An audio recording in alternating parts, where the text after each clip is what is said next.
Let me explain something to you about a dollar broth. Y'all all right? Because you got to get this. Because what he did was, let me get a glossary here. So now what they do now, they put out the books now, but they parallel it with them. They parallel them with Christian things and saying that they went hand in hand, and one was an extension of the other. That's a lie. That's a lie. Let me explain. A dollar broth is the origins of the name is uncertain. One of the most common names of Gnostic mythology. A dollar broth is a god who rules the material world. Who rules the material world. So, a dollar broth not only was ruling the material world, but how he kept throwing us off. He said, well, listen, in order for me to get these particular gods to keep them going within, I have to create passions. So he created what you call beauty.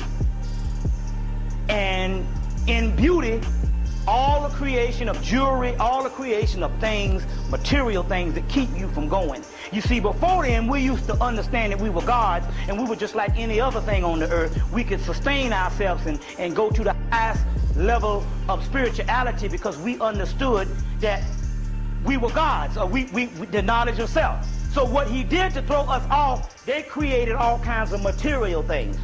And so that's why you didn't see as much material things in the ancient world. They didn't need those things because they were on a higher vibration. Now what he did was, after the dollar broth's last thing is when he got the Romans and started killing people, a dollar broth knew hell. He said, I got these white people who would control the earth now, because the black people used to control the earth, but they were spiritual beings. But the white people who can control the earth now, I can directly send my evil archons. So each one of these 7 planetary archons, they created other spirits, counterfeit spirits. And those are the ones that's inside of this particular beast. So as a result of them being in this particular beast, they can control the world. And basically, what does he do? The white man controls the world by making the material beautiful. He's 100% materialistic. So as a result, for the last 1,000 years, well, we can't say 1,000 years because Greece and Rome was built by black people and it was all spiritual purposes. But let's say from down Europe on up, so we'll basically say that his height of his beauty, we could say the last 700-800 years.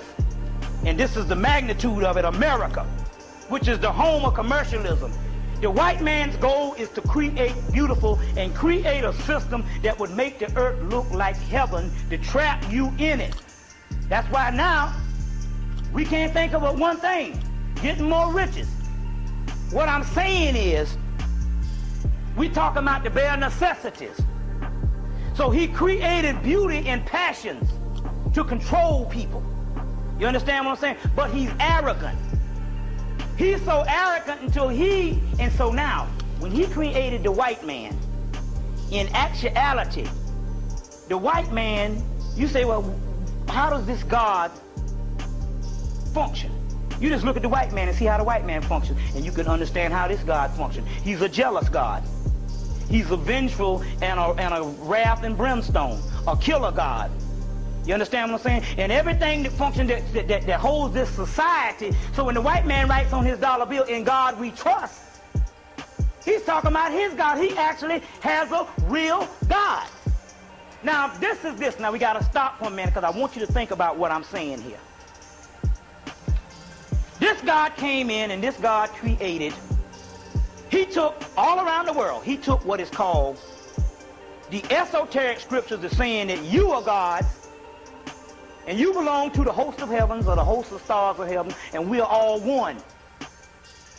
And which scriptures, and he took the same scripture. Now what he would do is he would take the same scriptures and he would take the same scriptures and he would take the esoteric scriptures and make them exoteric where you worship him.